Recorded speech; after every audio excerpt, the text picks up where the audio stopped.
szóval, akik néznek engem, ti is átéltétek már, vagy át fogjátok élni a Mennyország legcsodálatosabb részeit, a paradicsomba jutást, a kibaszott kísérettségit. Egész biztos vagyok benne, hogy egy bizonyos csoportnak, ami általában a nyugdíjasok, szülők és tanárok, valamint bármilyen oktatásügyi főfaszkalap jönne a következő indokkal, hát de tanulni kell rá. Na igen, egy olyan dolgot, mint a programozás, nyilván tanulni lehet tankönyvből, ami nincs is. Na igen, a programozást, egy olyan dolgot, amihez nincs tankönyv, egy megadott tanrend, egy rendes tanár. Képen láthatjátok a csodás szóbeli tételeimet. 15 tétel. Semmi baj az egésszel, ha nem kikúrt 8 napot kaptunk volna rá.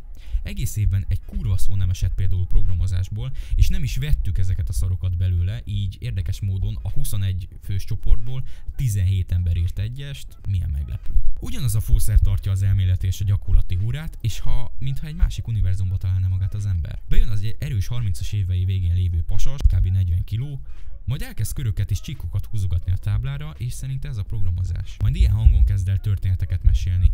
Anyuval tegnap megnéztük a Bajnokok Ligája mérkőzést, majd kakaót fogyasztottam alvás előtt, és aludtam. Értitek, bazd meg? Kakaó. Hát ezzel a csávóval nem lehet baszakodni, ez ketté basz téged. A gyakorlati óráról szólt sejtek, legyen annyi elég, hogy szabad foglalkozásnak is borzasztóan rossz. És így vágunk neki a kísérettséginek. 8 nap tételkidolgozás és szinte semmi gyakorlati felkészülés.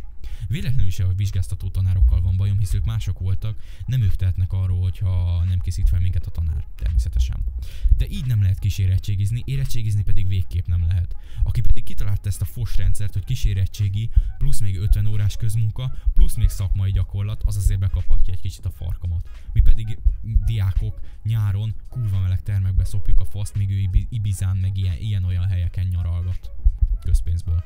Oktatásügy 2017. Nagyon-nagyon gratulálok, totálisan elbasztátok a jövőnket, az egyetemekre is olyan pontszámok kellenek, olyan feltételek vannak, hogy bejussál, hogy szinte lehetetlen teljesíteni.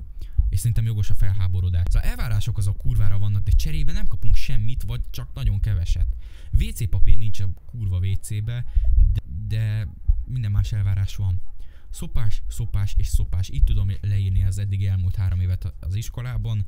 Egy adóbevallást nem tudunk megírni, azt nem tanítják meg, de azt, hogy az X elem atomszáma, meg a spórák, meg az ilyen fasságokat, azokat persze tanítják informatika szakon, és ezekből van elvárás. Például hetente írtunk biológiából is dolgozatot, de ez teljesen szubjektív, ez nyilván a tanáron múlik. Köszönöm. Tényleg, mindenhol ezt kell használni majd az életbe. A spórákat, az X-elem atomszámát nyilvánvalóan. Remélem az első állásinterjúmon is a Pitagorasz tételből fognak kérdezni, vagy azt, hogy mennyi X-elem atomszáma. És az egész élet ezen múlhat az embernek, sőt ezen is múlik. Hogyha nem tudja rendesen fölkészíteni a tanár, és nincs tankönyv, vagy nincs valami, amiből tanuljon, lehetetlen érettségizni. És a saját bőrömön tapasztalom, mert 3 pontosra sikerült megírnom a 40 pontos programozási kísérettségit. És nem azért, mert hülye lennék belőle, mert engem még érdekelt is volna a másfél évvel ezelőtt.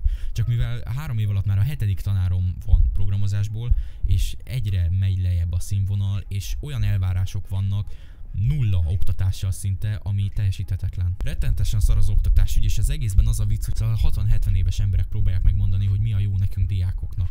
Véletlenül is a diákok véleménye alapján csinálják, hanem amit ők jónak gondolnak. De ez nem így megy. De a hülye gyerek persze tanuljon 0-24-ben, a szabad idejében, mindenében. Nem arról van szó, hogy nem akarok tanulni. Igenis tanulni akarok, és ezt diákként mondom, hogy igenis tanulni akarok. De nem így. Így nem lehet. Ez katasztrófa.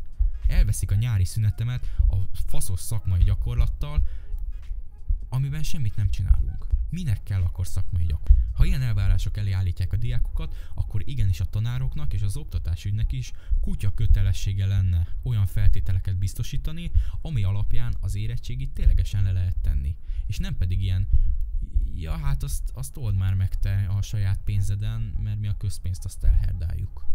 Köszönjük szépen. Nem pedig félváról kéne tartani az órát, fölvenni a kurva magas külön szakmai óra miatt a tanári fizetést, és lófassá leadni. Ti mit gondoltok a jelenlegi oktatásról? Mit változtatnátok benne? Írjátok meg kommentben. Sziasztok!